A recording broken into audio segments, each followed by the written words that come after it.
All right, as promised, a quick update. This is week one, day four.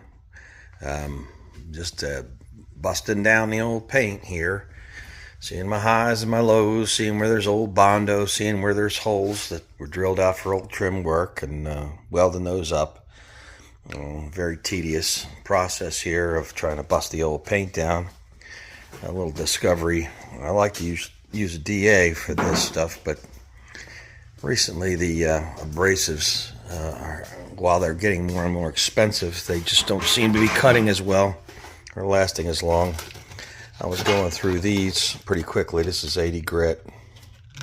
I don't like to go generally with 36 grit based on the fact that I think it cuts too fast and too deep and into the metal, but that's my personal preference. I like to go a little slower and kind of make a little less work for me of having to unscratch the metal, if you know what I'm saying, later on.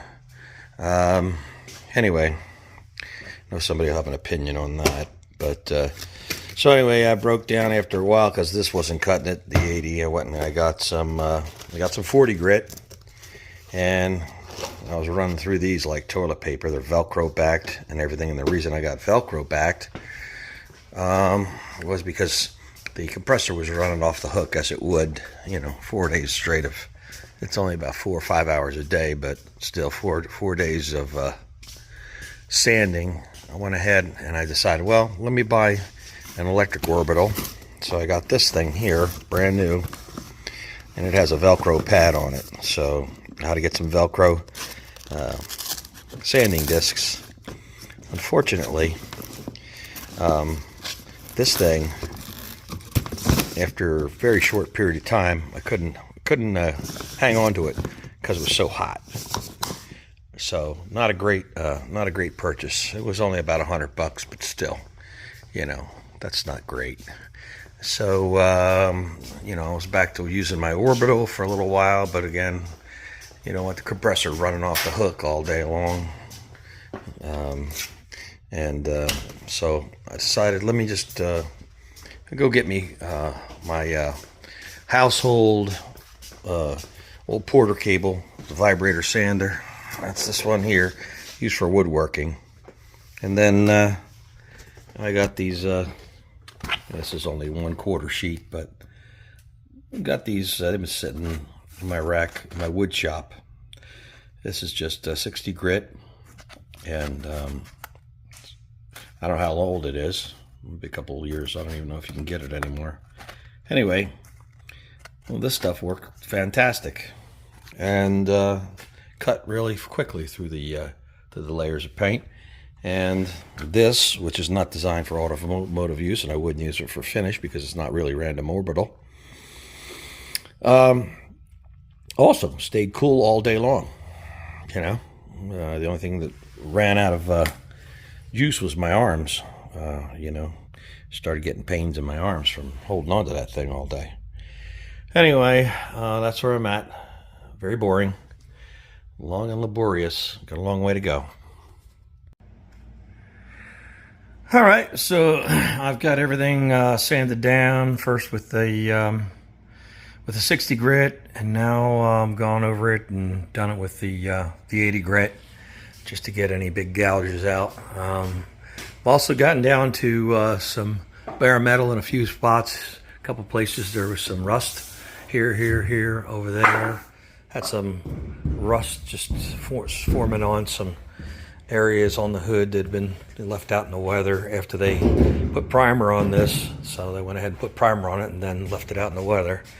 So that's off the Buick. So that's a whole different scenario of what's going on over here with the actual Camino itself, which had been a repaint job. What I did was I mostly sanded off the repaint, the top coat, and got it down to, this is the factory coating and factory primer. This is the red. But I've busted through, of course, a couple places where I obviously had to replace the metal. And then when I was sanding, there's these spots here. And before I do the body work, I'm just going to spot prime those with a little K2 primer to seal those all in.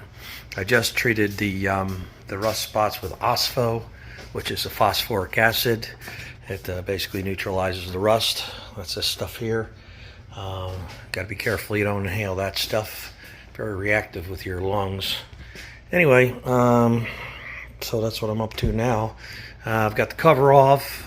I did what I needed to do with the trim that was around the perimeter of the bed cover. It's a whole lot lighter without all the extra stuff on it, but I just did a preliminary blend in with some all metal to get all these pieces to blend together. I'll hit that with a polyester filler before I do the final body work and paint on that. It's going to be a textured finish anyway, so it's not too critical. I just didn't want to have any big gouges and dents and ripples in it. But that's where I'm at right now. This is definitely no fun. Got to clean up every 5 minutes after an operation. The place is just coated with paint dust and everything, so I'm sure there's quite a few people out there that are very familiar with the situation here. But not my favorite job, but I don't have an extra $15,000 or $20,000 to have somebody do it for me. That's where it is right now. Anyway, we'll keep you up to date. All right, another nasty job I was putting off and finally got to is pulling this rear window. And what I did was I taped it up on the front side and the back side, and I popped it with a center punch so it all hang together so I could reduce the mess. It's still everywhere just from pulling out the perimeter. Here's the old style urethane that it's like a brick. Wasn't no cutting it with anything. While it was in and around the glass, would have risked breaking the glass anyway and making a mess. So broke the glass ahead of time, and then I had to use this air chisel to cut that all away from this base over here. I could finally pull the clips out. They were embedded. Some of them broke off with the urethane. So that's the final cleanup I got to do around that window bay. Get the rest of the urethane off of there and clean that up. Like I said, some of these clips here, I couldn't even get them. There's no way to get them back out. Replace them. The ones on the top there, some of them just busted away. The little studs over here that hold the clips on. There's one right there, but there's like a whole bunch of them over there that just broke off with the clips and the urethane. So I'll probably have to screw those in. At any rate, that's what I'm up to. It never ends. Okay, spent a little time seam sealing this entire gutter. So now it's waterproofed all the way around. Lots of little stuff like this I got to remember to do before I get too involved with the body work. But yeah, so that's what I've been up to the last it took me about an hour to do all that, believe it or not. Anyway, time to move on. Okay, I wasn't going to do it at this time, but I decided, what the heck, I went ahead and busted down all the paint and some of the E-coating on the new sheet metal on the deck, on the bed deck, and cleaned up all around the window bed on the forward section there.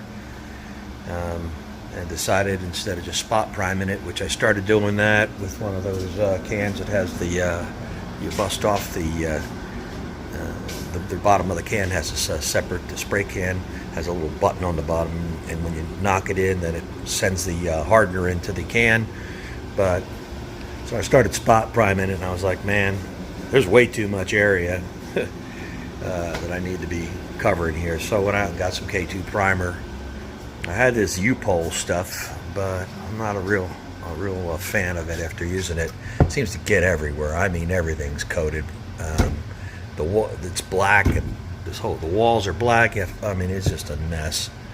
It's pretty good stuff. It's like iron, which is another bit of a problem because it doesn't sand very well as far as I'm concerned. But one of the questions reading this can, though, it was answered, because I've always heard the controversy that you got to completely take off this E-coating before you spray anything over it. But I just scuffed that. And on this can here, when I was reading the instructions the other day, it basically said that this stuff will go right over this e-coating on panels without even scuffing it. So apparently K2 primer at this point will stick to the e-coating and you don't have to remove it, which I always wondered if that's a rust preventative coating that keeps panels from rusting from the factory, why you couldn't leave it on and have another layer of protection. But again, like I said, some people, I've been advised to get it all off, get it all out of there, and then go and put, one guy told me to go get some self-etching primer, which at that time he was talking about zinc chromate, which is, you know, something they used to use on aircraft for aluminum. I don't know if they still do or not. It's like a greenish looking primer. But, yeah, they don't sell that stuff anymore. I guess it must have been nasty. I mean, they still do in a small containers, this trim black stuff here, the primer for that. When you want to, you know, paint your stainless trim with this trim black from SEM, they've got a primer, and it's zinc chromate. I know this, I mean, you recognize the smell. In fact, there's a lot of zinc chromate in that trim black. I guess you could sell it in small quantities, just like all spray paint is pretty much lacquer. You know, they outlawed lacquer supposedly in the 1970s. Anywho, more long rambling, you know, opinions. So back to work. All right, so got the whole thing covered in K2 primer. Everything except the inside of the tailgate there, which I'll do that when I take it off. Take all the body parts off. So we're all coated in K2 now. I can start the drudgery that is the body work, the Bondo work on top of this. Once this sets up good, I'm gonna leave it here for about a day before I start all that mess. But so it's looking like now the real work begins, as they say. But at any rate, I'm going to leave this video here. Body work is going to be dreadfully boring, but I'll let you know how that goes on the next one. So this will be the end of this video, and I appreciate anybody tuning in, and I will see you on the next one.